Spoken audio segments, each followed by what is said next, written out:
All right, well, let's bring in the panel. Let's not waste any more time. We've got a great panel tonight. One Nation Chief of Staff James Ashby and GT Communications Gemma Tognini. Welcome both of you to the program.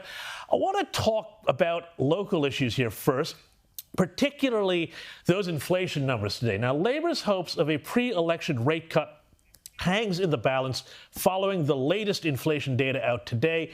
Annual headline inflation rose by 2.3% in the 12 months of November, above the 2.2 rise expected by economists. But here was Treasurer Jim Chalmers. And what we see in today's numbers is the helpful role that our policies are playing when it comes to this inflation fight. If you take electricity prices, for example, they have fallen 21.5% in the year to November. They would have fallen 1.7% without our energy rebates for every household that we are rolling out. So electricity prices would have come off a little bit. Without action, they've come off substantially because of the electricity bill rebates that we are providing to every household in Australia, and that's a good thing. Rents went up 6.6% in the year, but they would have gone up 7.9%. Were it not for the changes that we've made to Commonwealth rent assistance. Gemma, I want to come to you first on this here because you're a business owner, so I think you know a thing or two about accounting and how balancing the books work. How is it that you're bringing down inflation when the taxpayer is just picking up the tab by making it look like things cost less, but we're still paying the same money just by passing it through the lovely hands of Jim Chalmers and the government?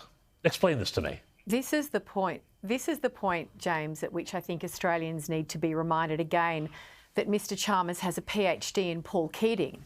Mr Chalmers has never run a company. He doesn't understand clearly basic economics. And to say, oh, look, it's so much better because we're subsidising it is not the flex that he thinks it is. It's actually hideously embarrassing to see the Treasurer of this nation stand up and say, everything's fine, the government's propping it up. That's basically what he just said then. Everything's fine because taxpayers are actually subsidising basic services, which I might remind again Australian voters, Prime Minister Albanese promised would organically come down under his government. They haven't. They've skyrocketed, as we all know, as you know and I know. This is a government with no economic credibility. They are economic wreckers. And somebody needs to tap Mr Chalmers on the shoulder and say, you cannot bring inflation down unless you stop spending and living beyond this country's means. James Ashby, I want to go to you on this because when I was watching the Treasurer, Jim Chalmers there, he looked to me like a very nervous gambler who was contemplating whether or not he should hit on 17 at the blackjack tables, hoping to get this interest rate cut. What did you make of all of it?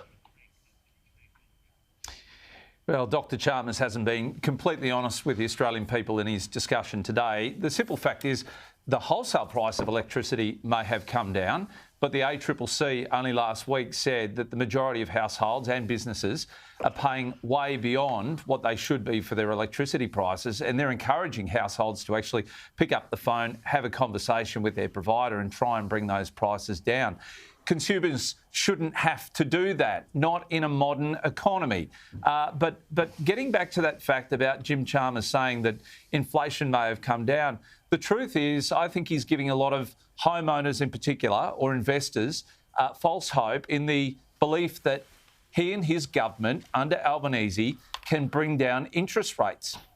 I don't think we're ever going to see interest rates as low as what they were 2, 3, 4 years ago when we were paying just over 2% for a lot of households who had a mortgage. We were paying very, very minimal interest rates.